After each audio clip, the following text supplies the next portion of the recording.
రుణాలు పీడించబడుతున్నాయని, సమస్యలు ఎక్కువైపోతున్నాయని, బాధల వలయాల్లో చిక్కుకున్నామని, సమస్యల వలయాల్లో చిక్కుకున్నామని, నిట్టూర్పులు, నిందలు, అవమానాలు, వేదనలు అలుముకుంటున్నాయని చింతపడకూడదు.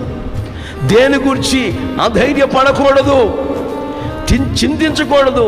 కృతజ్ఞతాపూర్వకముగా ఆమేన్ మన విన్నపాలు, మన అవసరాలన్నీ కూడా ప్రభుకి చెప్పాలి.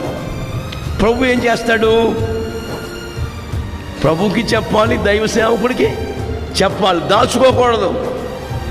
దాచుకోకూడదు మీరు ఎవరు కూడా. ఏ చిన్న విషయం ఉన్నా ముందు ప్రభువుకి చెప్పాలి. భార్యాభర్తలు ఇద్దరు మోకాళ్ళ మీద ఉండి చేతులెత్తి దేవునికి చెప్పాలి. రెండవదిగా దైవ సేవకునికి చెప్పాలి. చెప్తే దైవ సేవకుడు మీ విషయమై ప్రార్థన చేస్తాడు. ప్రార్థన ఆలకించిన దేవుడు